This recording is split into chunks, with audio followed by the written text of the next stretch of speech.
വീട്ടിൽ പുട്ടൊക്കെ ബാക്കി ഉണ്ടാവുമുണ്ടല്ലോ, ഞാൻ തട്ടുകട സ്റ്റൈലൊരു പുട്ടും മുട്ടയും മിക്സ് ഉണ്ടാക്കാറുണ്ട്. അപ്പോൾ അതെങ്ങനെയാണ് നിന്ന് നോക്കേ. എളുപ്പത്തിൽ പുട്ടുണ്ടാക്കാൻ വേണ്ടിയിട്ട് ഞാൻ അധികം ഇഡ്ഡലി പാത്രത്തിലാട്ടോ വെക്കാറ്. പൊടിയെല്ലാം കുഴച്ചിട്ട് ഇതേപോലെ ഇട്ടിട്ട് അതിൻ്റെ മുകളിൽ കുറച്ച് തേങ്ങയും കൂടി ഇട്ട് അടച്ച് വെച്ച് വേവിച്ചാൽ പുട്ട് നമുക്ക് പെട്ടെന്ന് ഉണ്ടാക്കിയെടുക്കാം. പുട്ട് വേവുന്ന സമയം കൊണ്ട് നമുക്ക് മസാല തയ്യാറാക്കാം. ഒരു പാനിൽ കുറച്ച് എണ്ണ ഒഴിച്ച് കൊടുക്കുന്നുണ്ട്. 2 സവാള കട്ട് ചെയ്തതും പച്ചമുളകും ഇട്ട് അതിലേക്ക് ഉപ്പും കൂടി ഇട്ട് നല്ല പോലെ അതൊന്ന് വഴറ്റിയെടുക്കാം. പിന്നെ ഒരു പഴുത്ത തക്കാളി ചെറുതായിട്ട് കട്ട് ചെയ്തത് ഇട്ടിട്ട് അതും നല്ല പോലെ ഒന്ന് വഴറ്റിയെടുക്കാം. കരിവേപ്പില ഉണ്ടെങ്കിൽ അതും കൂടി ചേർത്ത് കൊടുക്കുന്നുണ്ട്. നല്ലപോലെ വഴറ്റിയതിന് ശേഷം പിന്നെ നമുക്ക് പൊടികൾ ആഡ് ചെയ്ത് കൊടുക്കാം.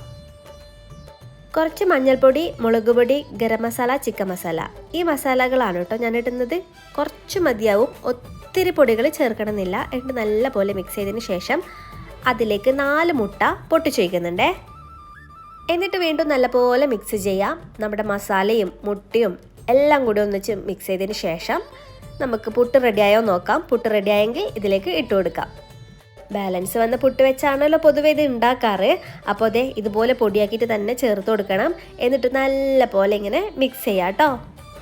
പുട്ടിലേക്ക് എല്ലാ മസാലയും പിടിക്കുന്ന രീതിയിൽ മിക്സ് ചെയ്തതിന് ശേഷം നമ്മൾ കഴിക്കാനാകുമ്പോൾ മുകളിൽ കുറച്ച് സവാളയും കൂടി ഇട്ടാൽ നല്ല അടിപൊളിയായിട്ട് തട്ടുകട സ്റ്റൈലുള്ള പുട്ടും മുട്ടയും മിക്സ് നമുക്ക് റെഡിയായി കിട്ടും. അപ്പോൾ ഇഷ്ടപ്പെട്ട എല്ലാവരും ട്രൈ ചെയ്യൂ. അതുപോലെ എന്നെ സപ്പോർട്ട് ചെയ്യാൻ മറക്കല്ലേ.